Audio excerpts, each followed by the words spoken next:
Merci. Donc, bienvenue pour cette dernière conférence, en tout cas sur ce cycle qui vise à éclairer le théâtre à partir des problématiques des auteurs juifs et éclairer les auteurs juifs en proie, entre guillemets, au théâtre. On verra aujourd'hui trois moments qui sont donc les moments contemporains et qu'on a regroupés, que j'ai regroupés dans cette conférence.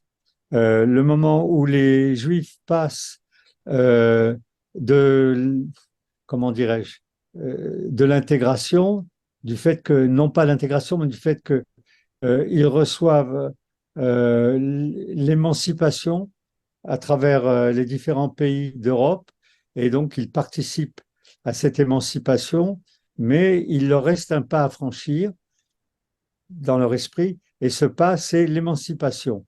Et on va voir donc des auteurs juifs de l'émancipation, c'est-à-dire qui jouent entièrement le rôle du pays d'accueil. Ici, ça va être quasiment uniquement la France, enfin presque uniquement, et en quoi passe ou ne passe pas en contrebande une grande partie du matériau juif, alors que évidemment leur aspiration, dans la mesure où ce sont des juifs assimilés ou qui le veulent, c'est d'être transparent et de disparaître du paysage juif. On verra, ce ne sera pas vrai pour tout le monde.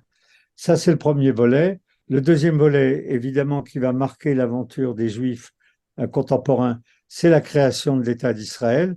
Et donc, changement de public, les Israéliens ne sont pas un public, mais plusieurs, et ce sont des publics qui n'ont pas de lien direct, si ce n'est génétique, et encore, avec le monde de l'assimilation, le monde européen. C'est une autre nation, un autre public, une autre langue, et donc d'autres auteurs, et le théâtre va suivre et va s'adapter au fait qu'ils jouent pour d'autres gens et que les auteurs écrivent pour d'autres publics. Et évidemment, à partir du moment où il sera question de l'apparition de la problématique ou de l'existence de l'État d'Israël, il paraissait difficile de ne pas terminer ce cycle en parlant du théâtre arabe et en particulier d'un théâtre qui est peu connu, qui est le théâtre palestinien. Donc c'est ce qui viendra clore cette conférence. Alors, en ce qui concerne les auteurs assimilés, je voulais commencer par un auteur qui est peu connu et donc en gros pas joué, mais qui a été extrêmement joué de son vivant, donc qui est Georges de Porto-Riche. Le nom sonne comme un juif séfarade, Porto. En fait, sa famille est d'origine italienne et il est né donc à Bordeaux de cette lointaine famille italienne et il est considéré par Wikipédia comme un dramaturge et un romancier français. Euh, Son grand-père paternel donc s'installe à Bordeaux en 1778. On voit donc qu'il est parmi les pionniers de l'aventure juive en France. Et son père avait épousé donc une personne du nom de Mathilde Lunel. Lunel, ce sont des juifs montpelliérains, enfin de la côte méditerranéenne, de la ville de Lunel. Il ne veut pas faire le boulot d'avocat et de juge que lui promettent ses parents, enfin travailler en tout cas dans un cabinet de juge. Il veut faire du théâtre et pour faire du théâtre, il va se mettre en contact avec des gens dont vous connaissez au moins les noms, on ne va pas beaucoup s'apesantir là-dessus. Halévy et Meillac, Meillac et Halévy pour les opérettes, Paul Bourget, Edgar Degas. Donc on voit l'époque, c'est la fin du 18e, et il est un intime de Laure de Chévigné, j'avoue ne pas savoir qui c'est, et il se consume d'amour pour la comtesse Greffule. On est dans cette optique des Juifs d'avant l'affaire Dreyfus qui pensent qu'ils peuvent être tout à fait français, et en gros, d'une certaine façon, il est difficile de percevoir, mais j'ai essayé en quoi il est un auteur juif. Il est très proche dans son esprit d'un auteur qui viendra beaucoup plus tard, qui est Sacha Guitry, c'est-à-dire qu'il fait ce qu'on appelle du théâtre d'amour. Il met sur scène des couples avec un amant, des couples avec des ruptures. Enfin, le théâtre de boulevard un peu de qualité, parce qu'il va être très connu, il va finir par entrer à la Comédie Française, non sans difficulté, en 1923. Et il a produit un nombre très, très important de pièces sur cette thématique-là, dont une qui était un peu connue, qui s'appelle Amoureuse, qui est jouée, d'ailleurs, le rôle principal, qui est joué par une juive qui porte, pour le coup, un nom tout à fait non juif.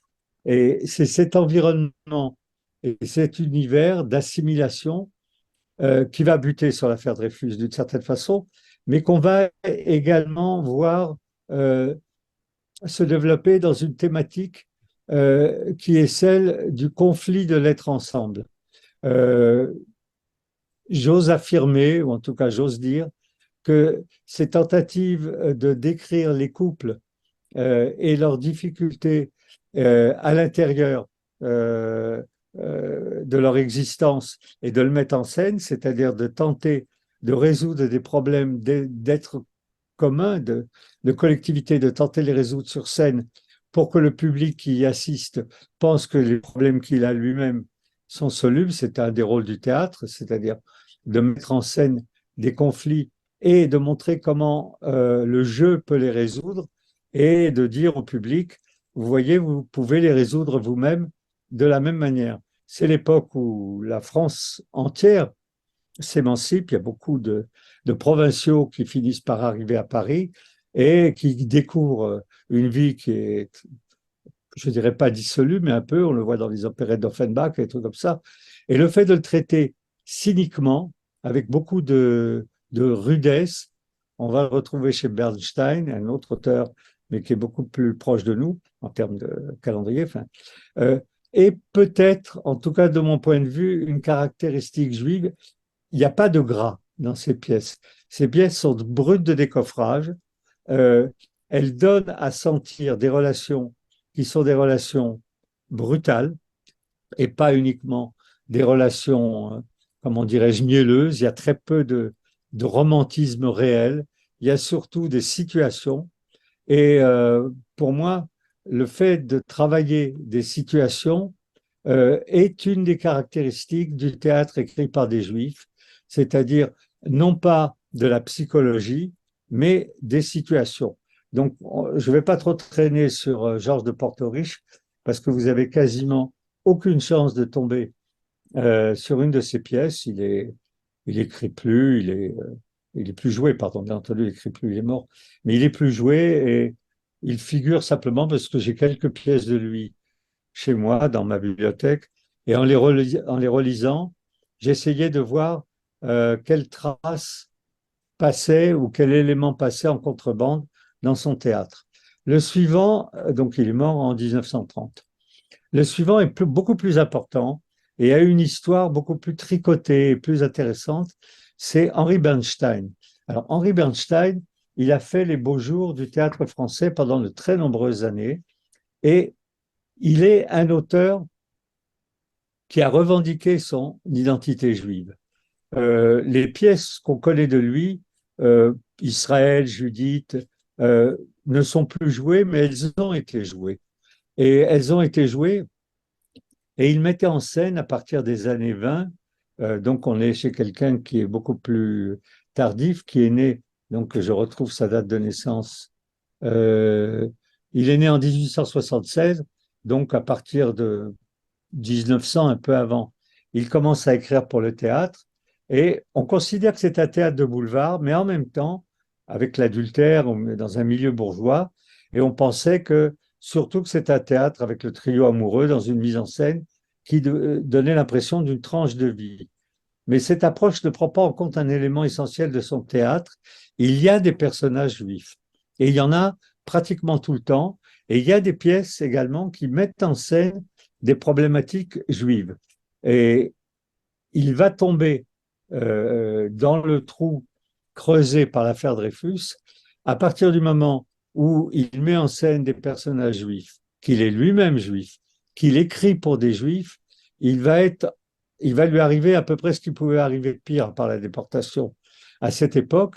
C'est dans ce milieu où se trouvent d'autres auteurs juifs avec des noms cachés, en tout cas qui ont choisi d'avoir d'autres noms, je vous les donnerai au passage, qui sont des noms tout à fait non juifs, et des comédiens, pas seulement Sarah Bernard, mais des comédiens et des comédiennes qui sont, par exemple, dans les auteurs de cette époque, Alfred Savoir, donc plus personne ne sait qui c'est, mais son vrai nom était Alfred Poznanski, et un autre qui s'appelait Fernand Nozière, son vrai nom était Fernand Aaron Weil. Et il a écrit une pièce qui s'appelle Le Baptême, et le critique de théâtre qui, à l'époque, rendait compte dans la presse de ces pièces, c'était Léon Blum. Donc il y a tout un environnement qui, comment dirais-je, s'enthousiasme de cette forme de rudesse et euh, de cynisme et d'absence de background romantique et de background historique aussi. Ce qui les caractérise, c'est que ce sont des auteurs qui ne parlent que du moment présent. Ils ne se réfèrent pas à une histoire passée, ce qui les distinguera pour une part de Sacha Guitry, qui finira par écrire sur Louis XIV et sur Napoléon et sur l'histoire de France, si Versailles m'était compté, toutes ces pièces-là. Euh, eux, non. Eux commencent immédiatement avec ce qui se passe devant eux dans le milieu qu'ils fréquentent, qui est un milieu donc euh, de matu vu littéraire. Et pour pouvoir être accepté dans ce milieu de matu vu littéraire, leur apport, c'est le regard qu'ils portent. Alors, hier, je suis retombé là-dessus, un regard, on dirait, balsacien, c'est-à-dire sans pitié, sans, euh, sans compassion sur des personnages qui tentent de vivre ensemble. Et donc, cette problématique, c'est un théâtre qui est assez similaire, quel que soit l'auteur qu'on prend. Euh, la problématique, c'est le couple plus.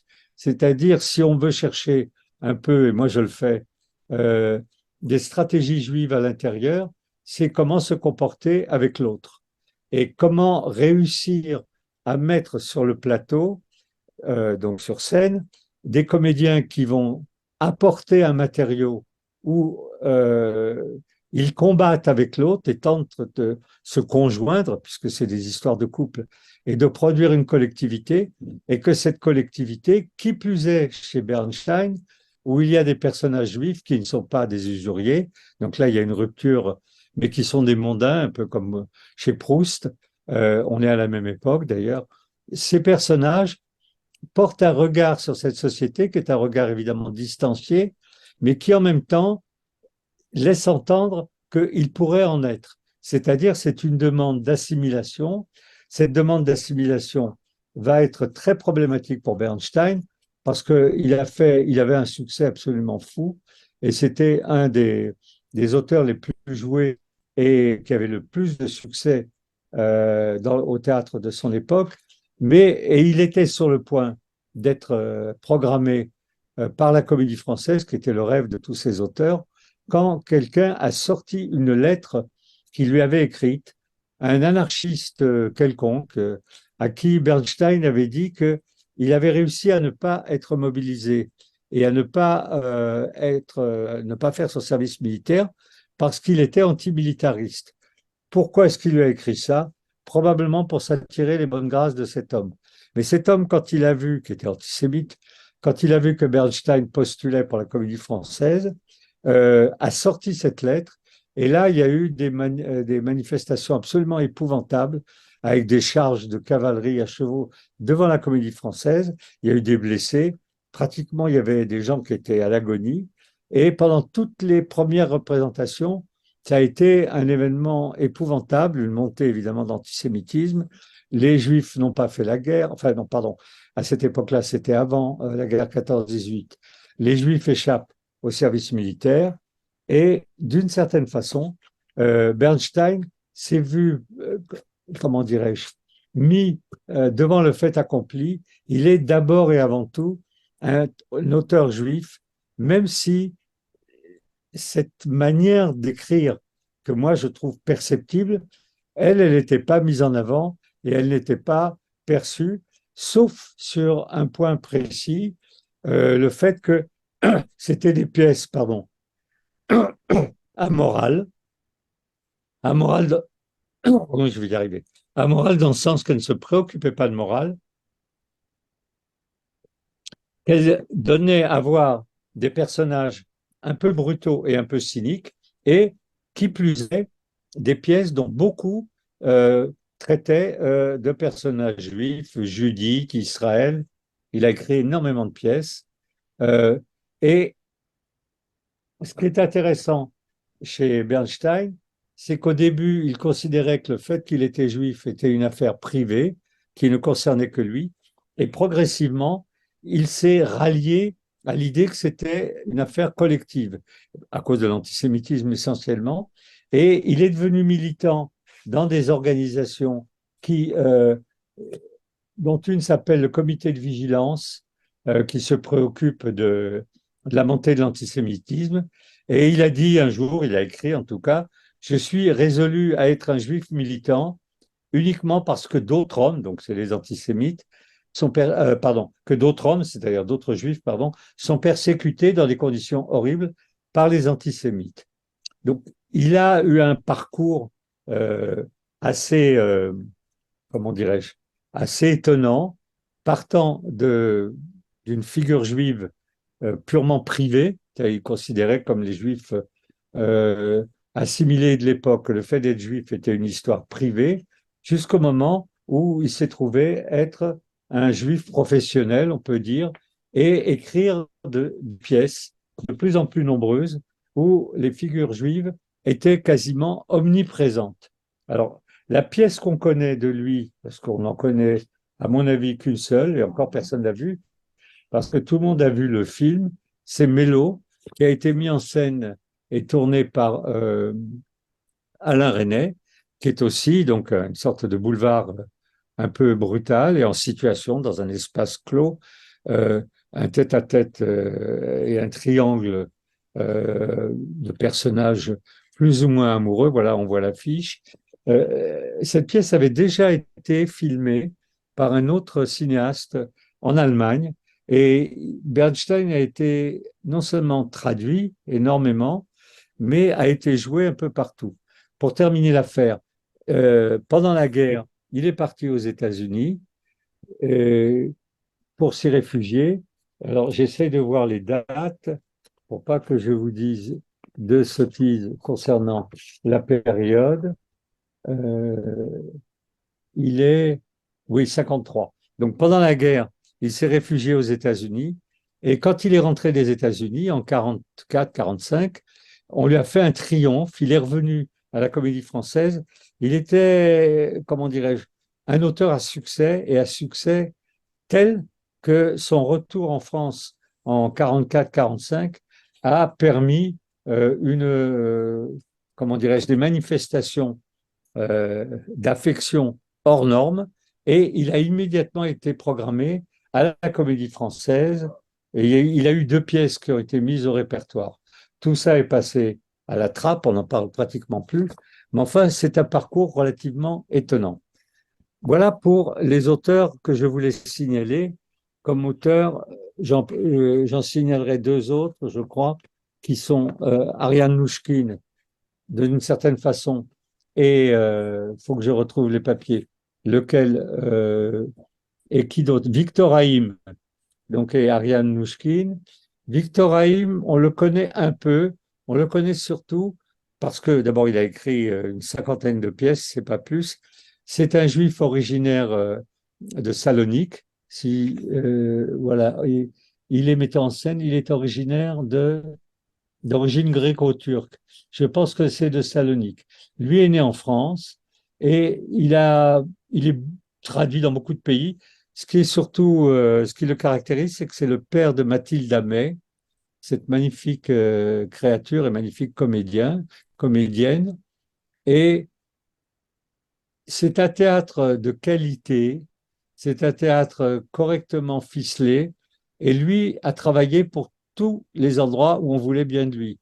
Il a écrit pour la télévision, il a écrit pour le cinéma, il a écrit de nombreuses pièces, dont aucune aujourd'hui ne nous évoque quoi que ce soit.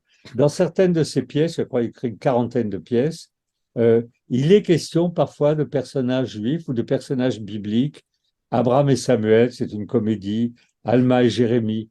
Euh, je l'ai signalé et je l'ai mis dans la liste parce que j'ai eu affaire à lui de façon agréable. Enfin, je l'ai sollicité quand je faisais des feuilletons pour France 3 pour qu'il écrive un feuilleton.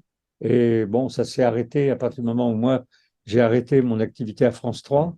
Mais il était d'accord, je l'ai rencontré plusieurs fois et je trouvais charmant. Et voilà l'allure qu'il a.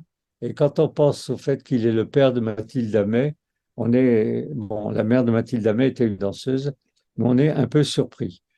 La deuxième personne dont je voulais dire quelques mots, c'est Ariane Mnouchkine. Ariane Mnouchkine, donc tout le monde la connaît, donc j'ai pas de choses particulières, mais là encore, la raison pour laquelle elle figure dans cette liste euh, d'auteurs juifs français, c'est pas uniquement, bien entendu, à cause du fait qu'elle est d'origine juive. Son nom Mnouchkine est celui de son père, et qui est un juif russe originaire de Saint-Pétersbourg, euh, qui a été producteur de cinéma. Et sa société de production de cinéma s'appelait, puisque je crois qu'il s'appelle encore, lui est décédé, mais pas la société de production, s'appelle Les Films d'Ariane, donc en hommage à sa fille.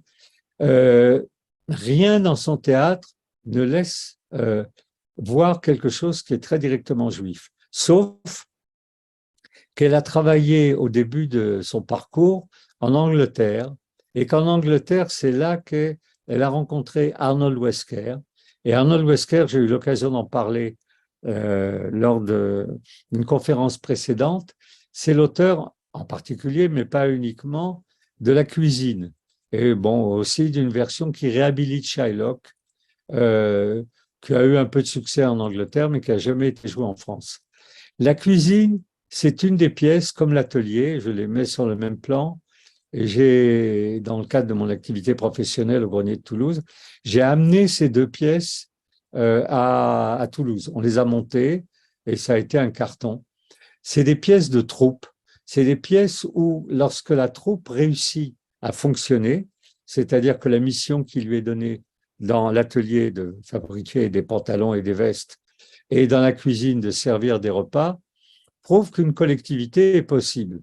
Et qu'une collectivité soit possible sur scène devrait permettre qu'une collectivité soit possible dans la salle. C'est-à-dire, c'est une mise en scène démonstrative qu'un être ensemble qui inclurait toutes sortes de gens. Dans la version anglaise de la cuisine, les comédiens ont des accents, c'est-à-dire ils ont autant d'accents qu'il y a d'acteurs, puisque c'est en Angleterre, et donc ils ont des accents écossais, cockney, londoniens, gallois, et on voit bien que c'est le travail et la mission qu'il leur est confiée en commun, c'est ce que veut l'auteur de cette pièce, Wesker, qui est donc un juif d'origine polonaise, anglais, mais d'origine polonaise, qu'il existe un endroit où une collectivité inclusive, pour employer les termes qu'on emploie aujourd'hui, est possible. Et cet endroit, c'est le plateau du théâtre, à condition de lui donner un texte qui raconte cette inclusion, c'est-à-dire les conflits, et le fait qu'au bout du compte, et dans l'atelier, ils fabriquent des vestes, au bout du compte, et dans la cuisine, ils servent 300 ou 400 personnes qu'on ne voit pas, mais dont c'est l'objet. C'est une pièce, je me souviens, il y avait une trentaine de comédiens. C'était un ballet absolument magnifique. Et j'avais vu cette pièce au Cirque d'hiver à Paris et ça se jouait sans aucun décor, en rond.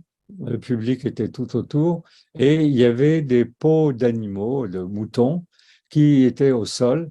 C'était une scénographie pour le moins épurée, mais qui était une arène, l'arène où les gens se doivent de vivre ensemble alors qu'ils n'en ont aucune envie, et de produire ce pourquoi ils existent, c'est-à-dire une humanité.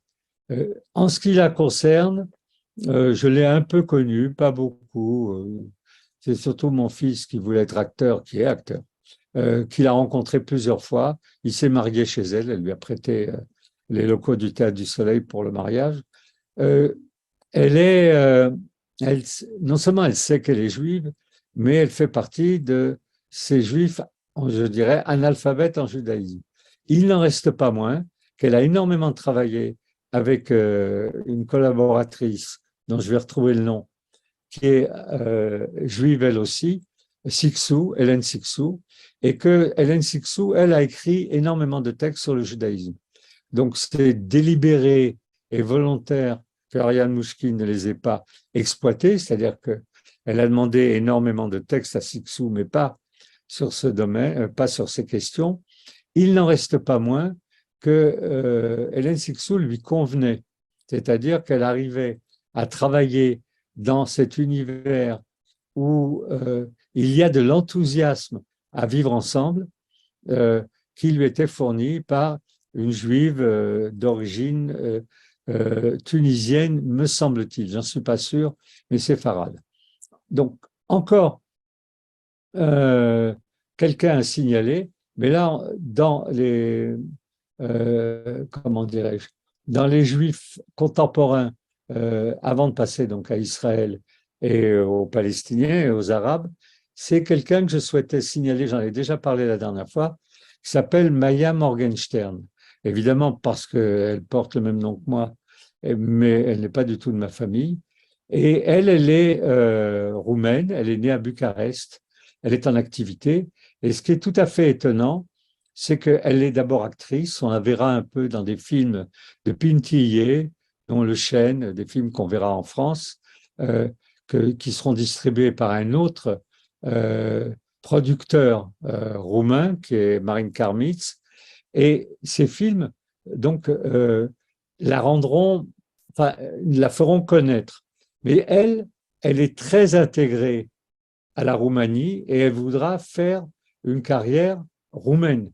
Et elle est née, pardon, dans une famille juive, elle va conserver l'idée, là on la voit ici, son père s'appelait Asher Morgenstern, c'est un mathématicien roumain, enfin qui travaillait en roumain, et sa mère, s'appelle Sarah, elle est née Rapaport, donc c'est une famille juive, on va dire, complète. Ses grands-parents étaient déportés en Transnistrie, où son grand-père est mort, donc la Transnistrie, on en entend parler à cause de la guerre en Ukraine, mais bon, même moi, je ne savais pas trop où c'était. Et donc, ils sont déportés, ses grands-parents, à Auschwitz pendant la Shoah. Son père est un survivant et qui, plus tard, sera mis en plus dans un camp de travail stalinien. Et elle-même entend sa première remarque antisémite par un camarade de classe quand elle a 9 ans. C'est elle qui raconte ça. Ses parents lui enseignent l'histoire et la philosophie juive, ce qui pique sa curiosité pour les rites juifs. Oui, ça, c'est mon fils. C'est un autre Morgenstern.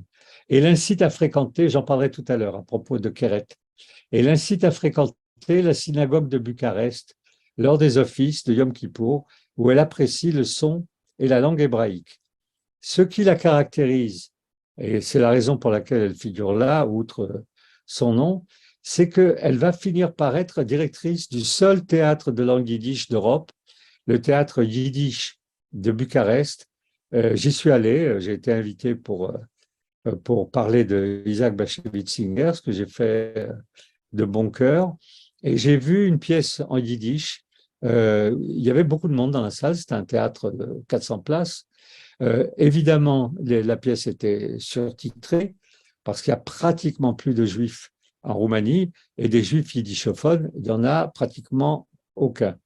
Mais elle a pour mission, c'est le seul théâtre en langue yiddish en Europe qui est subventionné pour faire ce travail. Donc elle-même est yiddishophone, les comédiens jouent en yiddish, bien que quasiment personne, j'aurais posé la question, ne soit juif, et elle perpétue une tradition qui est la présence du théâtre de Shalom Aleichem, de Peretz, de H, sur des pièces pour certaines très rudes, comme la pièce de Shalom H, qui l'a rendue célèbre. Elle joue, pour terminer sur elle, donc le fait qu'elle elle dirige le théâtre d'État juif de Bucarest, et elle fait un discours pour une exposition en 1913 sur des peintres juifs qu'elle accueille également. Une chose à signaler la concernant, elle est, euh, elle est sollicitée par Mel Gibson pour son film La Passion du Christ, où les acteurs doivent s'exprimer en araméen. Donc, comme elle est hébraïsante, bon, c'est une difficulté en moins. L'araméen n'est pas l'hébreu, mais en tout cas, ça aide. Et elle doit le mémoriser et elle le fait très bien. Bon, son nom, Morgenstern, signifie étoile du matin, qui est un titre qui est donné à la Vierge et elle joue le rôle de la Vierge. Elle défend la passion du Christ dans les interviews qu'elle donne contre les nombreuses allégations d'antisémitisme. J'ai vu le film, c'est un film antisémite, il n'y a pas l'ombre d'un doute là-dessus, mais bon, elle joue dedans, elle est l'alibi qui permet d'une certaine façon de faire passer ses pièces auprès des autres. La voilà encore là. Une femme adorable et une posture incroyable, une excellente comédienne. Et on va passer ça va nous servir de passage à Israël. La troupe la plus importante, et c'est pour ça que je fais le lien maintenant. Easy, on peut peut-être Oui, faire une pardon, j'ai première. oublié les musiques. Tu as Oui. raison, musique, première musique. Alors, attends que je dise de quoi il retourne. Alors J'étais Moïse et emporté Aaron, par mes peut-être. cheveux. Le premier, c'était Moïse et Aaron. Ouais, c'est Moïse et Aaron. Donc, ce sont aujourd'hui que des musiques contemporaines, pour le principe. Et là, ce sont à chaque fois de très courts extraits. C'est Moïse et Aaron, donc deux figures antagoniques du judaïsme. Donc, c'est un opéra d'Arnold Schoenberg. Euh, la stratégie musicale, c'est celle du Sprachgesang, c'est-à-dire du parler chanté. Moïse et Aaron est un très très bel opéra, mais il a surtout été mis en image par Straub et Huillier. C'est un des plus beaux films qu'ils aient fait. Et pour ceux que ça intéresse, j'encourage de voir cet opéra donc au cinéma, en DVD, il existe un DVD, euh, donc mis en scène par Straub et L'Huillier. Donc, oui, tu as bien fait de me rappeler, parce qu'il y a d'autres qui avaient aussi des musiques. Le passage à Israël va se faire à partir de la troupe qu'on appelle le Habima, qui est maintenant la troupe nationale israélienne, mais qui, avant de l'être, à l'époque des années 25, avait fait un pari. C'était donc à Moscou. C'était le théâtre qui s'appelait initialement Habima à Ivryt, la scène hébraïque, en 17, et qui avait fait le pari de jouer en hébreu, alors qu'à l'époque, le théâtre juif se faisait en langue yiddish. Et donc, ça posait plusieurs problèmes. D'abord, il fallait un répertoire en hébreu qui n'existait pas. Ensuite, il fallait jouer en hébreu, qui les obligeait à apprendre cette langue. Mais les comédiens pensaient que ça donnerait une dignité au théâtre. Le théâtre de langue yiddish était quand même un théâtre très primesautier, avec beaucoup de comédies et de choses un peu provinciales. Le théâtre en hébreu se voulait un théâtre qui figurerait dans la cour des grands. Et ils ont commencé donc à partir des années 17, 18, et avec le soutien du théâtre d'art de Moscou. Et il y avait une sorte de sacerdoce. Cette troupe se soumettait à une très stricte hygiène de vie, un travail difficile dans le détail du geste, le placement de la voix. Ils étaient soutenus par Konstantin Stanislavski, donc un peu le gratin du théâtre russe. Et en termes d'esthétique théâtrale, les comédiens ont dû se plier. Parmi un de ses élèves, Evgeny Vartangov, qui est d'origine arménienne, mettra en scène le dibouk de Shalom Ansky et qui va être traduit par Chaim Nachman Bialik, qui était un des grands poètes juifs de l'époque, puis un grand poète israélien, quand il émigrera en Israël. Ils font des tournées un peu partout, mais la situation s'envenime en URSS, en dépit du fait que les premières années de leur activité, on les laisse tranquilles. Et à un moment, ils arrivent dans ce qu'on appelait à l'époque donc la Palestine, c'est-à-dire Palestine mandataire, qui est ce qui va devenir Israël, mais qui est occupée par les Anglais, et ils s'installent à Tel Aviv. Et aujourd'hui, c'est une troupe qui comprend 80 comédiens, donc on voit le bâtiment. C'est un des fleurons, c'est l'équivalent, en tout cas c'était le projet qu'ils avaient dans l'esprit de la Comédie Française ou de la Royal Shakespeare Company. Donc, plutôt des pièces, je dirais, popotes, des grands classiques. L'idée étant surtout de faire appel à des grands écrivains israéliens et de jouer des pièces du répertoire, euh, à savoir le grand répertoire Shakespeare, Molière, les pièces russes. Et ils étaient connus pour un jeu tout à fait déclamatoire à la russe, c'est-à-dire pour qu'on les entende bien du fond de la salle, mais pas uniquement. Ils donnaient une sorte de poids, de présence, de lourdeur, on peut dire, au théâtre, et une certaine forme de dignité internationale. En tout cas, c'était ça leur projet. Et c'est un projet qu'ils ont tenu et qu'ils tiennent encore jusqu'à présent dans un pays où le théâtre est très, très fréquenté. C'est un des pays au monde où il y a le plus de public par tête d'habitant en Israël.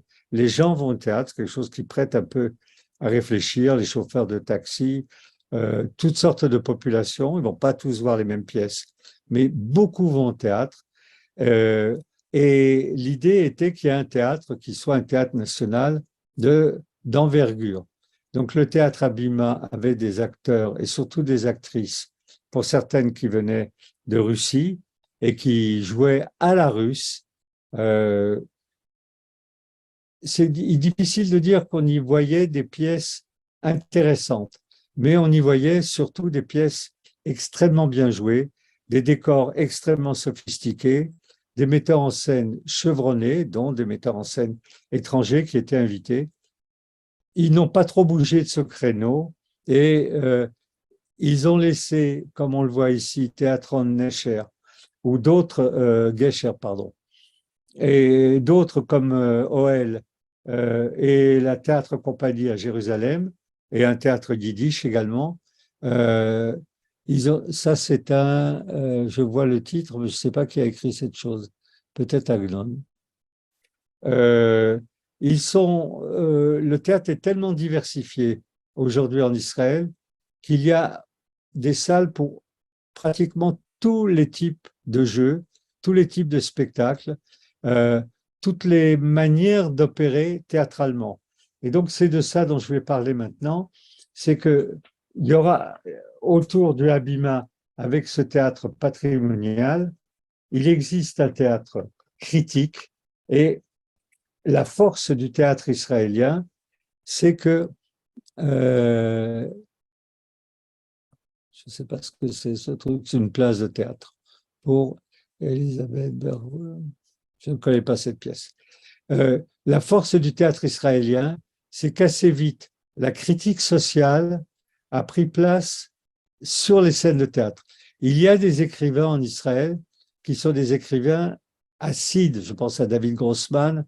Ça va être le cas aussi de Keret, dont dont je vais parler tout à l'heure. Mais en gros, la violence de la société israélienne et la violence de la critique de la société israélienne se fera sur les scènes de théâtre. C'est-à-dire permettre qu'à un groupe euh, qui subit la Shoah par ses parents, la guerre par eux-mêmes, puisqu'ils sont pour beaucoup soldats et qu'ils ont subi des guerres à peu près tous les 10 ans, parfois même moins, entre la guerre d'indépendance, la guerre de 56, la guerre des 6 jours, la guerre du Liban, et que ces moments de stress, ces moments de conflit, le fait aussi que la société israélienne est multiculturelle, c'est quand même le moins qu'on puisse dire, c'est-à-dire qu'elle a été fondée par des gens d'origine européenne, une sorte d'aristocratie, mais que la population qui vient de différents endroits, en particulier qui sont originaires du Maghreb, mais pas que. Il y a des Noirs en Israël qui sont originaires du Soudan, originaires de l'Érythrée, originaires de différents pays de ce coin de l'Afrique. Euh, le pays, je ne parle pas encore des Arabes, le pays est extrêmement disparate et que toutes ces choses ne peuvent se conjoindre que, comment dirais-je, narrativement.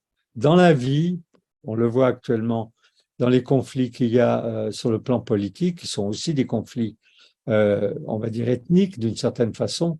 Les Blancs qui manifestent et les Juifs d'origine séfarade qui essaie de faire passer un certain nombre de lois qui leur permettraient d'exister enfin indépendamment de la Cour suprême et tous ces endroits-là.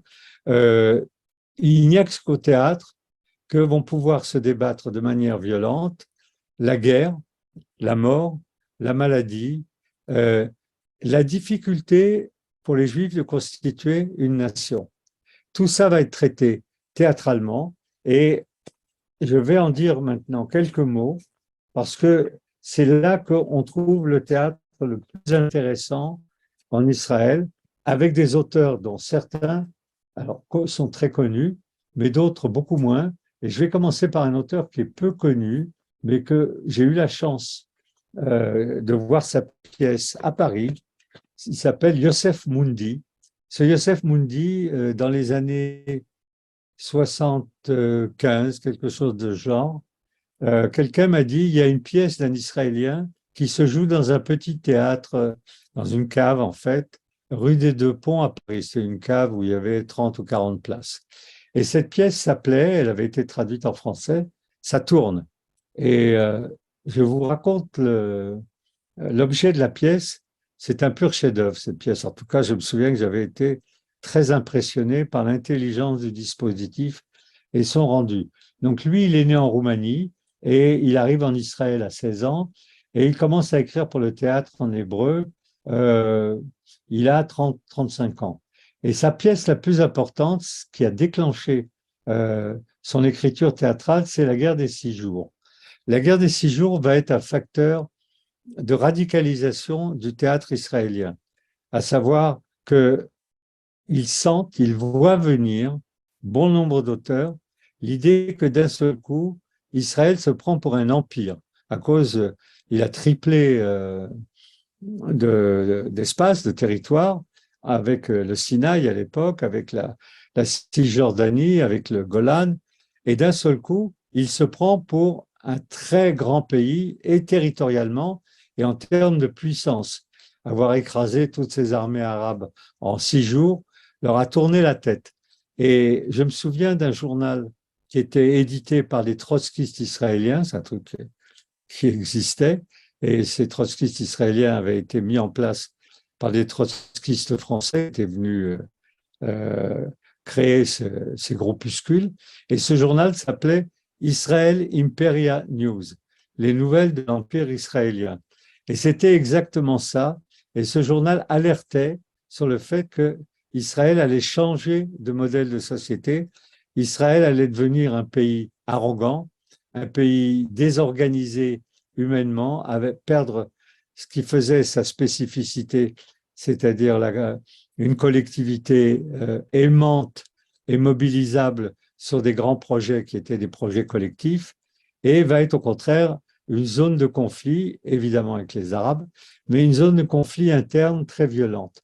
Et la pièce, ça tourne, qui s'appelle Tourne, marche ou crève, je ne sais pas pourquoi c'était traduit comme ça, elle s'appelait Ça tourne. Elle traite de deux personnages qui n'ont pas vraiment d'identité dans un asile d'aliénés. Donc l'asile d'aliénés, c'est Israël. Cette métaphore va être utilisée maintes fois, et Israël, d'une certaine façon, ressemble de très près à un asile d'aliénés. L'un des deux s'identifie à Théodore Herzl, donc un des deux personnages, et il annonce l'État d'Israël, l'auteur du Judenstaat, et l'autre malade, qui est enfermé dans cet asile d'aliénés, se présente comme l'écrivain juif tchèque Franz Kafka. La pièce suggère les questions principales relatives à l'existence judéo-israélienne et à la nouvelle identité juive, mais elle évoque aussi par ces deux personnages le conflit entre l'humanisme et le fanatisme. Le fanatisme, c'est Herzl. Herzl habille un mannequin, qui est un mannequin de tailleur, c'est-à-dire un truc sur lequel on met les vêtements. Euh, et il l'habille et il l'appelle donc Dreyfus, et il n'arrête pas de lui parler à ce mannequin, il ne faut pas oublier que ce sont des fous, et il lui dit, tu seras très beau, il lui met des épaulettes et tout ça, et il dit, tu seras très fort, et tout ce qui l'intéresse, c'est qu'il soit un militaire, et un militaire très puissant. Alors que Kafka est dans un coin, il se masturbe, donc on voit également à quelle métaphore il est fait allusion, des juifs qui sont complètement incapables de faire quoi que ce soit d'autre, sinon que de rester dans un coin. Et ces deux manières cinglées d'être juif, euh, l'un qui est Kafka, l'autre qui est Herzl, se foutent sur la figure dans cet hôpital psychiatrique sous, sous le regard donc d'une personne qui a un fouet, qui est comment, l'infirmière en chef de cette cellule où ils sont enfermés. Et il dit, Herzl dit à propos du mannequin, tu vois, il tient très très bien le coup. Et Kafka dit, c'est parce qu'il n'a rien d'humain. Donc, ce personnage d'Herzl, il n'a pas de veine, pas de cerveau, pas de cœur. Il n'a que la force pour frapper, dit Herzl, et ça lui suffit bien. Cette pièce a été un choc en Israël, vous pouvez imaginer, et ça a rendu Yosef Moundi plutôt célèbre, c'est-à-dire qu'elle a été beaucoup vue, beaucoup exploitée, le fait qu'elle soit et qu'elle ait été traduite en français montrait aussi que cette réalité de la société israélienne pouvait s'exporter. Elle n'a pas eu un très gros succès en France, mais en tout cas, elle existait. Et Yosef Moundi a écrit ensuite de nombreuses pièces qui ont eu moins de succès, mais il a été joué régulièrement dans des théâtres un peu marginaux en Israël. Et il fait partie des auteurs importants de la scène israélienne. Un autre, alors celui-ci, c'est un pur bijou, c'est Hanoch Levin. Hanoch Levin, tout le monde le connaît, en tout cas les gens qui s'intéressent au théâtre. Donc c'est un auteur de théâtre qui est né en Israël et qui assez vite, en particulier lui aussi après la guerre des 6 jours, alors qu'il était surtout un auteur de cabaret et de chansons, écrit des pièces et dans ces pièces, la plupart du temps, il joue.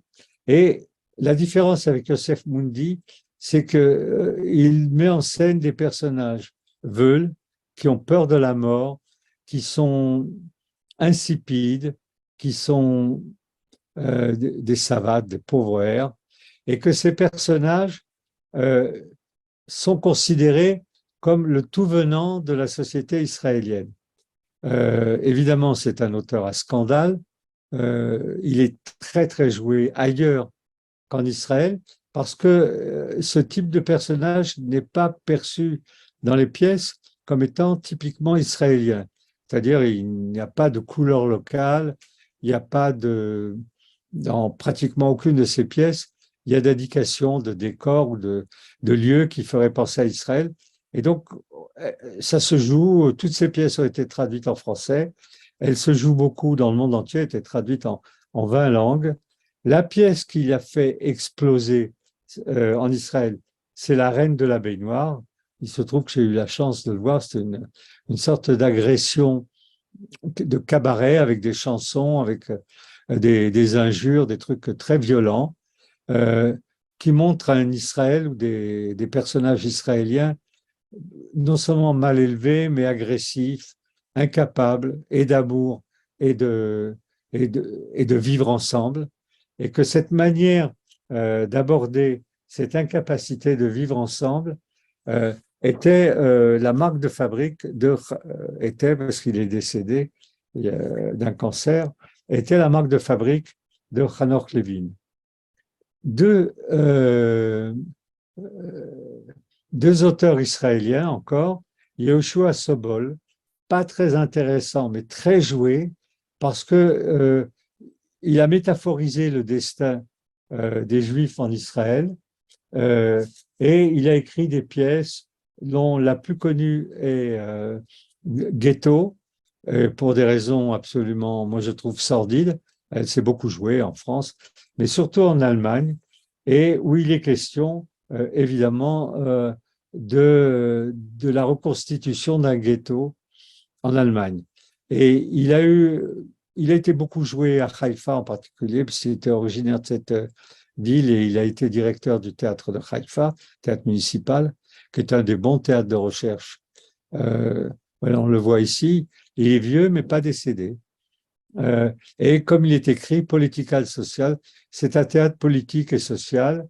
Euh, il a un public en Israël, mais bon, disons que ce serait le théâtre critique de gens qui seraient acceptables par la comédie française, Il a d'ailleurs été joué au Abima. Il a beaucoup produit. Il a écrit beaucoup de scénarios de cinéma. Donc, il a étudié à la Sorbonne, en France. Donc, voilà ce qu'on peut dire sur cette personne. Je ne voudrais pas trop m'attarder parce que, évidemment, je souhaiterais parler du dernier qui, moi, je trouve est de loin le plus intéressant, qui est Edgar Keret. Alors, Edgar Keret, pour ceux qui l'ont pas lu, c'est d'abord un auteur de nouvelles. Il est né en 67, donc à Ramat Gan, c'est un jeune Israélien. Et voilà, on le voit ici. C'est un écrivain ahurissant. Quand je l'ai découvert, j'étais abasourdi. Il écrit des nouvelles par la capacité à la fois d'absurde et d'intelligence de la société israélienne que, qui transparaît dans ses nouvelles. Alors, il a très peu écrit de spectacles qui pouvaient être de spectacles ou des nouvelles qui pouvaient être adaptées en spectacle, mais il se trouve, c'est pas pour ça que je vous en parle parce que si vous avez l'occasion de le lire, lisez-le. Il a fait un film qui s'appelle Les Méduses avec son épouse Shira Geffen, qui elle est metteur en scène et qui a eu la Caméra d'Or au Festival de Cannes en 2007. Je pense que la Caméra d'Or a plutôt été donnée à un Israélien qu'à ce film. Enfin bon. Et il a fait le scénario du film d'animation Le sens de la vie pour 9,99 $. Et il a écrit une série pour la télévision qui s'appelle L'agent immobilier, qu'il a fait pour Arte, où jouent Mathieu Amalric et Eddie Michel. Ce sont des amoureux, voilà, mais les Méduses. Ce sont des amoureux de Keret qui ont vendu Keret d'une certaine façon à Arte. Et ils ont fait cette série qui est pas mal d'ailleurs, L'agent immobilier, parce qu'ils étaient heureux, amoureux de cette manière d'écrire euh, euh, des textes absurdes et très courts, euh, où rien ne l'arrête. Ça aussi, ça fait partie du théâtre israélien, un univers totalement, voilà, on le voit là, un univers totalement absurde, mais qui a sa logique interne, puisqu'il est absurde et qu'il figure comme un récit. Celui qui m'avait le plus frappé, c'est, je crois que c'est dans euh, euh, comment ça, sur au pays du mensonge. Oui, je crois que c'est ça. Au pays des mensonges, c'est quelqu'un frappe à la porte, lui est en train d'écrire, donc il dit entrez, et le gars pointe un revolver, le gars qui a frappé à la porte, pointe un revolver à la tempe du gars qui écrit, donc en l'occurrence ici c'est Keret, et lui dit écris-moi une histoire. Et il dit mais attends, je suis en train d'en écrire une autre, je ne peux pas écrire une histoire avec un revolver sur la tempe. À ce moment-là, on frappe à la porte, entre quelqu'un d'autre et qui dit à celui qui a posé le revolver sur la tempe de Keret, pars ou je te tue. Et il dit à Keret, écris-moi une histoire, mais pas la même que celle que tu t'apprêtais à écrire pour lui. Et donc, cette absurdie dans la narration, parce que c'est excessivement quelque chose qui est lié à la narration, fait qu'il est un Israélien adulé et est très représentatif. Alors, le fait qu'il soit adulé, il a eu le prix le plus prestigieux en Israël en ce qui concerne la littérature, et on lui a fait à Varsovie, ses parents sont originaires de Varsovie, ont survécu à la Shoah, et les grands-parents n'ont pas survécu, on lui a fait la maison la plus étroite qui ait jamais été faite dans le monde. Il est question de la maison Keret, un lieu de création artistique. Elle fait 152 cm, donc 1,52 m pour le plus large et 92 cm pour la plus étroite. Et elle fait 14 mètres carrés de surface. Il y a un lit qu'on peut déplier et tout ça. Elle est en ancien ghetto de Varsovie et c'est un lieu destiné aux artistes qui peuvent s'y replier et qui ont un lieu de résidence pour travailler. Moi, j'avais demandé à Keret si il y était allé quand il l'a inauguré et il a dit non, non, j'ai dormi à l'hôtel. C'est un truc un peu dur à vivre. En tout cas, ce truc existe. Et alors, dernière raison pour laquelle je souhaitais parler de Keret, donc mon fils comédien que vous avez entrevu tout à l'heure, passé, a proposé à la direction de la Comédie Française, qui ne court pas après les pièces israéliennes, il lui a proposé un seul en scène, donc un stand-up, à partir de Au pays des mensonges. Et ça a été joué donc au studio de la Comédie Française en avril 2017. Et ça a été vu à l'époque par la ministre de la Culture, Audrey Azoulay, parce qu'elle aussi était une fanat de Perec. Alors, dernier volet, on va un peu vite, mais les meilleures choses doivent avancer elles aussi, c'est le théâtre arabe selon deux territoires. Le théâtre arabe lui-même, c'est-à-dire en Égypte et au Liban essentiellement, et ce théâtre, c'est la colonisation qui l'a apporté. C'est-à-dire qu'il n'y avait pas de théâtre en langue arabe, j'en ai parlé lors de la deuxième ou la troisième conférence. La raison pour laquelle les Arabes n'ont pas de théâtre est que ce qui caractérise le théâtre leur est impossible, à savoir la critique sociale, l'ironie, le fait de le blasphème, tous ces éléments qui sont interdits de séjour dans les pays arabes. Il n'en reste pas moins que le théâtre un peu de divertissement, le théâtre un peu popote, a été introduit par les bourgeoisies d'occupation, c'est-à-dire anglaises et françaises, en Égypte et au Liban, en langue française au Liban, en anglais en Égypte, et qu'il y a un théâtre pas très intéressant. Quand je dis pas très intéressant, c'est-à-dire qu'il n'a pas été exporté du tout en Égypte et au Liban. Le théâtre palestinien est quelque chose, lui, de particulièrement intéressant parce qu'il ne doit rien au théâtre égyptien, au théâtre euh, euh, libanais, il doit à la Palestine. C'est-à-dire qu'à partir du moment où une population de langue arabe s'est trouvée en crise et qu'elle avait besoin, en crise parce que le problème s'est posé bien avant même la création de l'État d'Israël, alors qu'elle était sous la botte de la Turquie, puis sous la botte de l'Angleterre. La question s'est posée à certains auteurs, intellectuels, écrivains arabes palestiniens de parler au peuple. Le peuple lisait très peu. Le théâtre a un avantage qui ne vous a pas échappé, c'est qu'il peut s'adresser à des populations analphabètes. Il suffit qu'ils viennent et qu'ils écoutent. Et le début du théâtre palestinien, dans les territoires qu'on appelle aujourd'hui les territoires occupés, et dans les territoires israéliens où vivaient de très nombreux Arabes, comme en Galilée, ou à Haïfa, ou à Nazareth, c'est un théâtre de critique sociale immédiatement, voire de critique métaphysique, c'est-à-dire de critique violente sur le destin qui est le leur, en langue arabe et destinée au public arabe. Progressivement, il s'est trouvé, quand l'État d'Israël a été créé, à partir de 1948, que certains comédiens arabes, palestiniens, ont voulu jouer dans des vrais théâtres, parce que c'était la misère absolue. Dans les théâtres palestiniens, personne ne les finançait. Les organisations palestiniennes finançaient la lutte armée et sûrement pas les théâtres. Il s'en est créé un à Jenin, qui s'appelle Al-Khakawati, qui était le premier, par un Français converti à l'islam. Et ce mélange, il connaissait la culture française et il était devenu musulman et d'une certaine façon arabe, a permis de jouer des pièces de théâtre à Jenin qui a encore aujourd'hui, voilà, on a l'affiche Palestinian National Theatre. Ils ont regretté d'avoir donné ce nom parce que pour un théâtre national, c'est un théâtre qui est financé par un pays. Or, il y a un très beau texte qui dit un théâtre national sans nation n'est pas possible. Peu importe, ça c'est purement administratif. Sauf qu'ils n'avaient pas de financement.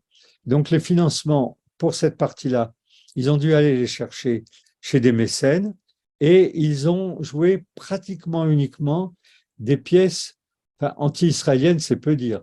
C'est des pièces sur la Nakba, c'est des pièces sur le sort absolument épouvantable qui est fait aux Palestiniens, que ce soit les Palestiniens après 67 dans les territoires palestiniens occupés, actuellement, c'est-à-dire Jenin, Shrem, Jérusalem, il y a un théâtre palestinien dans la partie du Jérusalem-Est, mais ils ne franchissent pas le seuil qu'on aimerait les voir franchir et qu'eux-mêmes aimeraient franchir, à savoir qu'ils ne passent pas au théâtre, comment dirais-je, à vocation universelle.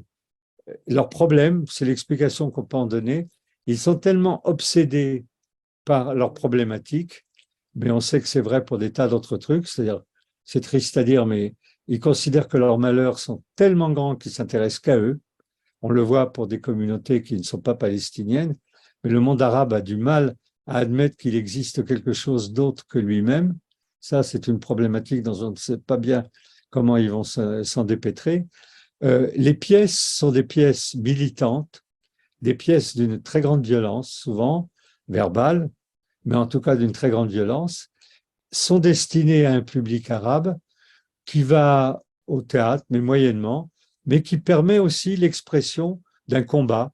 Ce sont des pièces qu'on pourrait dire écrites par les différents groupes de l'OLP, par des différents auteurs, dont certains sont talentueux, mais qui ne trouvent pas et qui ne cherchent pas un biais qui les amènerait à composer avec d'abord les Israéliens, mais aussi à composer avec le monde hors de leur territoire.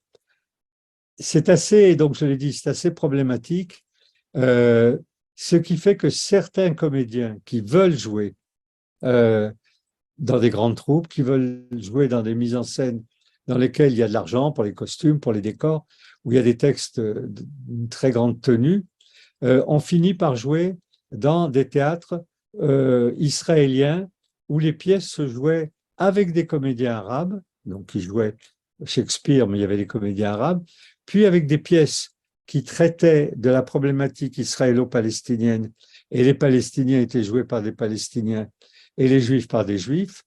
Et ensuite, on finit par se retrouver assimilés d'une certaine façon au théâtre, qu'on va dire le théâtre classique, le théâtre normal. Mais ce qui leur manque, et ce qui leur manquait, qui leur manque encore, c'est évidemment des auteurs qui leur écrivent des pièces exportables. Et là, donc, je terminerai avec deux auteurs qui ont été exportés. Un qui s'appelle Bachar Mourkous, qui lui est né à Haïfa, donc qui est né dans la partie arabe de Haïfa, et qui est donc a connu que Israël, son âge, je crois qu'il est né en 56, fait qu'il n'a pas connu la Palestine occupée. Mais son militantisme est tel que pendant une certaine période, il a créé donc à Haïfa un théâtre qui jouait uniquement en arabe et pour les Arabes, puisqu'il y a une population arabe très importante à Haïfa, et donc il faisait partie de ces troupes très importantes pour la population arabe qui jouaient pour leur propre population. Et donc en arabe totalement, il n'y avait pratiquement pas de juifs qui comprenaient suffisamment l'arabe, même à Haïfa, pour aller voir et assister à des représentations de ce type. Et donc la séparation communautariste ou communautaire jouait également pour le théâtre en langue arabe, qu'il soit joué à Haïfa ou qu'il soit joué dans les territoires palestiniens, était destiné à un public arabe. Et puis, il a monté une pièce qui a été en but. Il n'y a pas de censure a priori en Israël. Mais bon, de temps en temps, il trouve une raison de censurer les pièces. Donc, ça a été le cas pour Hanor Levin. Et là, ça a été le cas pour sa pièce qui mettait en scène des prisonniers palestiniens dans une cellule qui avait pris perpétuité, il n'y a pas 25 ans, c'est perpétuité, donc 5 prisonniers, et qui se racontaient des histoires qui leur permettraient un jour de revivre une fois qu'ils sont sortis. Ces histoires sont évidemment, comment dirais-je, violemment anti-israéliennes, violemment contre le pouvoir qui les a mis là. C'est adapté de vrais prisonniers, c'est-à-dire de personnages réels. On sait très bien pourquoi ils sont là. Ils sont là parce qu'ils ont tué des Israéliens, c'est les auteurs d'attentats, mais ce sujet n'est pas traité. Ce qui est traité, c'est le côté sanguinaire du pouvoir israélien. Et donc, cette pièce la censure l'a interdite sous le thème réel, je l'ai lu, la pièce, d'apologie du, comment ça, du terrorisme, apologie du terrorisme, ce qui était le cas. Leur conversation dans cette cellule ne faisait que tourner autour de ça. Et donc, alors qu'il habitait Haïfa et qu'il avait des subventions de la ville de Haïfa, de l'État, en Israël, tous ces trucs-là sont subventionnés sans distinction de race ni de religion, euh, cet auteur, donc Bachar Mourkous, a décidé de fermer son théâtre, d'en monter un autre qui, lui, n'aurait aucune subvention et ne devrait rien du tout à l'État d'Israël, ni à la ville de Haïfa, ni à qui que ce soit. Ça l'a mis dans une situation évidemment très difficile. Il y a des comités de soutien, il a joué à Bruxelles, des organisations pro-palestiniennes l'ont invité, et il a été invité il y a 2 ans à Avignon, où il a joué une pièce où il n'y avait pas de texte. C'est-à-dire qu'il s'est dit que s'il jouait en arabe, il n'y aurait personne pour l'écouter. Et donc, c'est des femmes qui laissent entendre que leur vie est un enfer, évidemment, et qui le dansent, et non pas qui le parlent. Donc ça, c'est Bachar Mourkous. Et dans ce tour d'horizon, évidemment, un peu rapide, je voudrais terminer avec Waji Mouawad, parce que il a écrit une pièce, c'est un Libanais, qui est directeur, c'est un très bel auteur, qui est directeur du Théâtre de la Colline à Paris, donc est un centre dramatique, je ne sais pas si c'est un centre dramatique national, en tout cas c'est un théâtre qui a pignon sur rue, avec de l'argent, les costumes, des décors et tout, et dont il est devenu directeur il y a quelques années, et il se trouve, le hasard a fait que quelqu'un que je connaissais, qui était la fille qui gardait nos petits-enfants à Paris, une Israélienne, a été engagée pour jouer dans Tous des oiseaux. Vous avez là la fiche. Tous des oiseaux.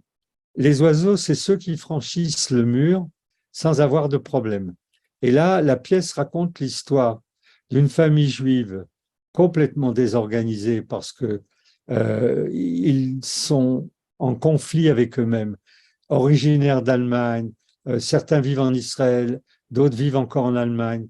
Il y a des conflits internes, évidemment, parce qu'il y en a qui ont divorcé. Enfin bref, il y a toutes sortes de personnages qui ne s'entendent pas. C'est une collectivité déstructurée, mais ça, montrer la collectivité juive comme étant déstructurée n'est pas inédit. Ce qui est étonnant dans sa pièce, c'est qu'elle traite très directement, il l'a dit plusieurs fois, du problème de l'identité. Donc, il n'y a pas d'identité juive, d'après lui. Je ne vois pas de quoi il se mêle parce qu'il n'y connaît rien, mais bon, c'était sa thèse. Et d'une certaine façon, il n'y a pas non plus d'identité arabe. Il n'est pas palestinien, donc d'identité arabe. Mais dans la mise en scène, et je terminerai là-dessus, il n'a pas pu s'empêcher de mettre cette malheureuse, parce qu'après je le lui ai dit, elle joue constamment dans la pièce en tenue militaire avec un fusil mitrailleur, une Uzi. Donc, et elle a des scènes où elle interroge un peu brutalement une Palestinienne qui est jouée par une fille absolument splendide. Et parce qu'elle est absolument splendide, elle est tout le temps nue. Et j'ai dit donc à cette fille, Daria, j'ai dit, mais comment tu as pu admettre qu'on te mette, alors que tu es de temps en temps, évidemment, une militaire dans la pièce, mais pas tout le temps. Caractéristique, les comédiens parlent tous leur langue. C'est-à-dire, elles jouent en hébreu, l'arabe joue en arabe, les Allemands jouent en allemand. C'est une belle idée, mais c'est une idée, je trouve, pas spécialement, voilà, on a un extrait là, pas spécialement intéressante. En tout cas, c'est le gimmick de cette pièce. Et je dis, comment tu peux, donc, qui critique la notion d'identité, puisque si on réclame une identité, euh, il n'y a pas de collectivité possible. On voit très bien quel est l'ennemi. L'ennemi, c'est les Juifs qui prétendent qu'une collectivité est jouable, y compris avec les Israéliens, sans les Israéliens, les Juifs qui vivent en diaspora. Quant aux Arabes, ils sont les victimes du fait qu'ils sont incapables d'avoir leur propre identité. Bref, il l'a fait jouer, j'ai été voir donc, le jour de la première, Et je lui ai dit, demande au metteur en scène si c'est pas réparable, s'il peut pas y avoir quelques scènes où tu es habillé normalement dans un costume occidental, comme tu l'es parfois quand tu vis en Israël. Je dis en Israël, tu ne te promènes pas tout le temps en tenue militaire. Surtout, ironie de l'affaire, elle a refusé de faire son service militaire en Israël. Et donc, c'était absurde de l'habiller comme ça. Bref, là encore, il y a quelque chose sur lequel vient buter le théâtre, c'est-à-dire le fait de donner à l'impossibilité d'une collectivité un traitement digne, un traitement qui vaut quelque chose et qui soit donc un traitement théâtralisable. C'est un théâtre idéologique, c'est un théâtre qui vient très directement appuyer des thèses, ici la question d'identité, ailleurs les difficultés, l'horreur du sort qui est réservé aux Palestiniens, alors que le théâtre israélien, et je terminerai là-dessus, traite avec beaucoup de finesse, beaucoup d'intelligence, le tricotage d'une collectivité qui existe, mais qui est composée de toutes sortes de déjantés, et que ces déjantés font quand même collectivité, et c'est ce qui fait la puissance du théâtre israélien. Voilà ce que je voulais vous dire un peu vite, mais j'ai ramassé 2 conférences en une seule, et je n'ai pas mis les morceaux de musique que je voulais mettre. Est-ce que je peux choisir celui Naturellement, naturellement. alors, on va plutôt le Pierrot lunaire de Schoenberg, qui est aussi du Sprachgesang. On va écouter ça. Il y a plusieurs auteurs que j'ai zappés, mais bon, vu la masse de choses qu'il y avait à raconter, je préfère, le cas échéant, si vous avez des questions et que je suis en mesure d'y répondre, je le ferai de bon cœur. Merci pour votre écoute. Merci, merci beaucoup, Easy. Donc visiblement, il y a un petit problème de réception du son pour la musique de ton côté, parce que on la recevait, je pense, assez bien. Merci en tout cas, merci à toi. Allez, on va passer aux questions. Alors tout d'abord, bon, comme d'habitude, hein, c'est la dernière conférence d'année. N'hésitez pas pour tous les participants à activer votre caméra, hein, qu'on termine tous ensemble en se regardant, en se voyant. Et donc, je suis à votre disposition donc pour les questions. Donc voilà, qui souhaite poser la première question, donc n'hésitez pas à lever la main, activer ici. Allez, Oui, j'ai allez, une donc question Mounir. qui m'a été posée. Oui, oui, et Ah, après alors, Mounir. parce que j'ai une Vas-y, question qui m'a été ici, posée. après Mounir. Non, elle a Vas-y, été vas-y. posée par écrit. Laissons Mounir dire ce qu'il a à dire. Et après, je répondrai à la question qui m'a été posée par Marc Erlich par écrit. Très bien. Mounir, c'est à vous. Merci. Bon, encore merci, Izzy. Tu nous instruis, tu nous élèves à chaque fois. Moi, j'ai en fait, j'ai trois éléments. Le premier, presque un procès que je pourrais te faire, c'est que quand on t'écoute, on en ressort avec un bagage très lourd, mais on voudrait savoir si jamais toi, tu devais hiérarchiser, qu'est-ce que tu prodiguerais comme conseil de lecture? Moi, j'ai retenu Youssef Moundi, Arnold Leville et Victor Haïm et Edgar Keret, mais qu'est-ce que tu conseillerais à prioriser, à hiérarchiser entre ces différents auteurs? La deuxième question, c'est, j'ai vu dans les titres des ouvrages qui paraissaient, une personne qui s'appelle Clara Kessous parler de théâtre et religion juive. Est-ce que tu le recommanderais comme lecture? Et la dernière chose, après je te laisse tranquille, dans les auteurs égyptiens et libanais, peut-être qu'on aurait pu citer Tawfiq Hakim, je ne sais pas si tu le connais, c'est un Égyptien, et Ziad Rahbani, qui est un Libanais, qui sont des auteurs de théâtre assez beaux, mais bon, c'est du théâtre lu. Moi, j'ai jamais assisté à des pièces de théâtre, mais j'ai lu leurs pièces. Voilà, trois questions. La question de la hiérarchisation, si tu devais hiérarchiser, prioriser tes conseils bibliographiques, la question de cet ouvrage Théâtre et religion juive de Clara Kessou, si j'ai bien noté, je t'écoute. Merci. Avant ta réponse, oui, Jean-Jacques, j'ai bien vu que vous aviez levé la main, donc vous passerez après Mounir, mais il n'y a pas de souci.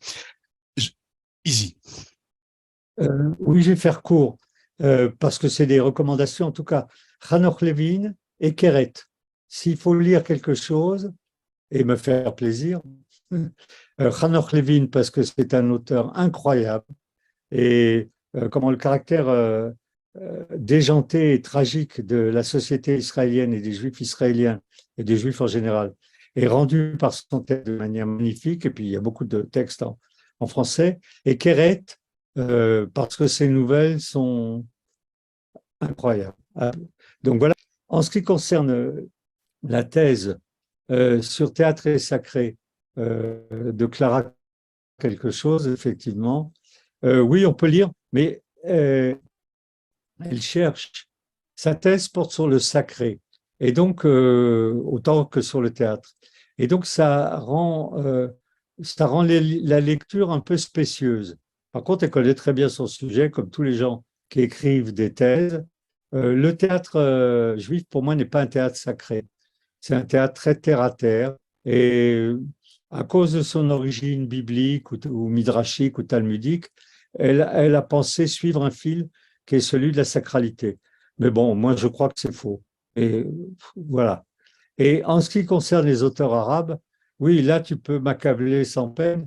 Je n'ai vu aucune pièce en arabe pour des raisons évidentes. C'est que je ne comprends pas la langue, je l'ai étudiée, hein, mais je ne la comprends pas.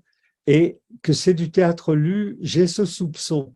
C'est-à-dire, je ne suis pas sûr qu'à part le théâtre palestinien, qui lui est joué, incontestablement, euh, les autres, dans des pays comme l'Égypte, comme la Syrie ou le Liban, euh, je ne sais pas ce que ça vaut, ni ça existe, et je ne sais pas si c'est traduit ou pas. En tout cas, je n'ai pas vu passer de théâtre arabe traduit en français en France. Même celui qui a fait Tous des oiseaux, il les a écrits directement en français. Voilà ce que je peux dire. Alors pour le livre dont vous parliez ici, donc c'est Gila Clara Kessous, hein, donc théâtre et sacré Oui. dans la tradition juive. Jean-Jacques, c'est à vous. Oui, moi je voudrais réagir sur la dernière partie. Tu as parlé effectivement des oiseaux, mais justement au Théâtre de la Colline, j'ai vu le mois dernier une pièce écrite par un auteur israélien à partir de ces trois nouvelles, trois films qu'il avait fait, puisque c'est plutôt un cinéaste que tu connais, que tout le monde connaît, et que je n'arrive pas à retrouver le nom. Et la pièce était Ah, House, d'accord. qui était l'histoire d'une maison de Jérusalem par ses habitants, habitants palestiniens avant, habitants juifs aujourd'hui, et le dialogue entre eux. Pièce jouée en hébreu, Et en alors? arabe et en français. Et j'ai trouvé cette pièce très bien équilibrée, du vrai théâtre, une super mise en scène. Bon, c'est un super cinéaste aussi, hein, naturellement critique sociale. Ses films, ça a toujours été ça, sur la guerre, sur Kippour, sur le Liban, etc. Et tout. Euh, un véritable théâtre, absolument pas gênant d'entendre parler arabe du moment que c'était sous-titré, absolument pas gênant Oui, ça d'entendre va. parler hébreu. Et pour moi, d'un équilibre de la situation, c'était pas du pro-israélien, c'était pas du pro-palestinien, c'était une réalité aujourd'hui de ces maisons à Jérusalem qui sont passées par un statut à un autre, etc. et tout, et qui sont occupées aujourd'hui par des juifs quand ils étaient occupés par des arabes avant, et ce retour d'un vieil arabe chez lui dans sa maison, qu'il revisite effectivement et tout. Et ça a joué au Théâtre de la Colline pendant un mois, donc avec effectivement le même directeur, tu vois, beaucoup plus équilibré et, et puis du vrai théâtre. D'abord une super mise en scène, du vrai théâtre. Écoute, Voilà. merci pour l'information. Oui, j'avais vu passer, mais bon, j'ai pas senti la pression pour aller le voir. J'ai entendu ce que tu dis, à savoir beaucoup plus équilibré. Moi, j'attends pas d'un théâtre qu'il soit équilibré. Non, moi Donc, non plus. Mais non, mais c'est juste quand même. Tu vois, pas de la propagande, ni d'un côté ni de l'autre. oui, mais bon, j'en sais rien comme je l'ai pas vu. Mais un théâtre doit poser une problématique et tenter de la Il dénouer. Et il l'a donc, posé. si Il l'a posé. pas cette ouais, mais s'ils ne trafiquent pas la problématique, c'est-à-dire, moi je ne connais pas d'exemple, évidemment, ce n'est pas le moment de s'étaler là-dessus, Ouais. mais je ne connais pas d'exemple où ça se passe bien. C'est-à-dire, je connais des gens qui vivent dans des maisons arabes et les Arabes sont encore là. Ils habitent un peu plus loin, à Yafo par exemple, et ça se passe pas bien du tout. Donc, En ce c'est moment, un ouais. commentaire que je fais sur une pièce que j'ai pas vue. Mais s'il y avait quelque chose, euh, juste pas pour clore, parce que tu peux peut-être argumenter, mais il y a un film, deux films même, d'Amos Gitaï qui Eh ben, s'appelle c'était La Amos Maison. Gitaï. Voilà, c'est le nom me Ah revient. bon, C'est la mise en scène d'Amos Gitaï tirée de ces trois bouquins.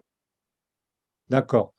Bon, Amos Gitaï a fait des films, et les films qu'il a fait sur la maison, qui s'appellent La Maison, l'une à Oui, Haïfa et l'autre à Jérusalem, sont des films assez brutaux.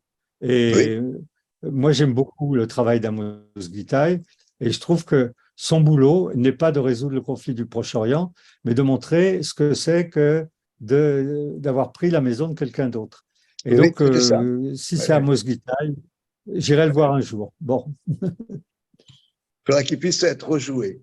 Il faut trouver un théâtre Merci, qui l'accueille. merci Jean-Jacques. est-ce Je que vais je peux regarder. répondre à Marc Erlich, qui a Oui, posé une bien sûr. question Ah oui, oui, bien par sûr, écrit? bien sûr. Vas-y. Non, non, en attendant que quelqu'un d'autre. Bon, je lis la question, mais tout le monde peut peut-être la lire. Il me semble que les spectacles d'Ariane Mouchkine puisent dans l'idée de l'espace ouvert de Peter Brook. Aussi, certaines scènes des spectacles Théâtre du Soleil rappellent l'œuvre de Tadeusz Kantor. Est-ce qu'il y a un lien indirect de Mouchkine avec le judaïsme? Euh, oui, j'ose pas.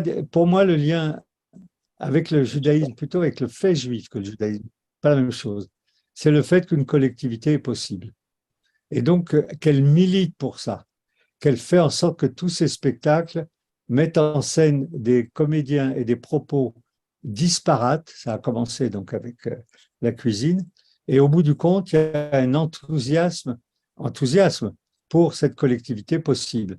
C'est pas le cas de Peter Brook. Maintenant, l'espace vide, oui, c'est une logique, euh, comment dirais-je, euh, j'y avais pas pensé. Son père est du même coin que le père de Peter Brook. Ça, par contre, c'est des choses auxquelles je crois beaucoup, c'est-à-dire les pays baltes. Peut-être que cette absence de baroque, le fait que euh, on a un espace dans lequel quelque chose de métaphysique peut advenir, encore que les pièces de Mnouchkine manquent un peu de dimension métaphysique. Bon, écoute, c'est difficile pour moi d'être plus précis. Le lien avec Tadeusz Kantor, la classe morte et tout, je ne le vois pas trop. En plus, Tadeusz Kantor, s'il est juif, ça se saurait, il ne doit pas l'être, euh, en dépit de son nom, je veux dire. Donc voilà, voilà ce que je peux dire.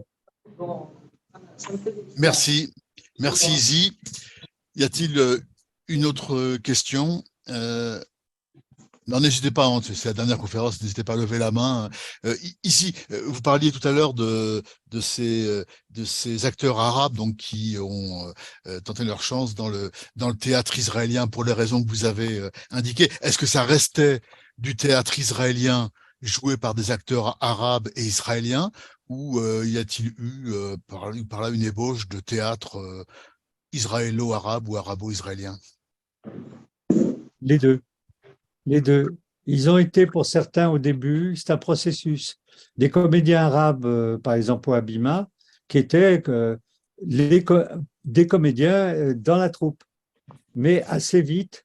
Et là, on a quelque chose qui fait réfléchir sur la personnalité, en tout cas au moins palestinienne, si ce n'est arabe. Assez vite, ils ont eu envie de parler de eux et pas de parler avec les Israéliens. Bon, c'est une discussion qui n'a pas lieu d'être ici, mais moi, je ne crois pas que les années qui passent euh, améliorent les relations entre juifs et arabes en Israël et dans les territoires palestiniens. Je crois que le processus de séparation va s'aggravant, ce qui est normal d'ailleurs, mais en fait, va s'aggravant. Et donc, quand ils peuvent se séparer, ils se séparent.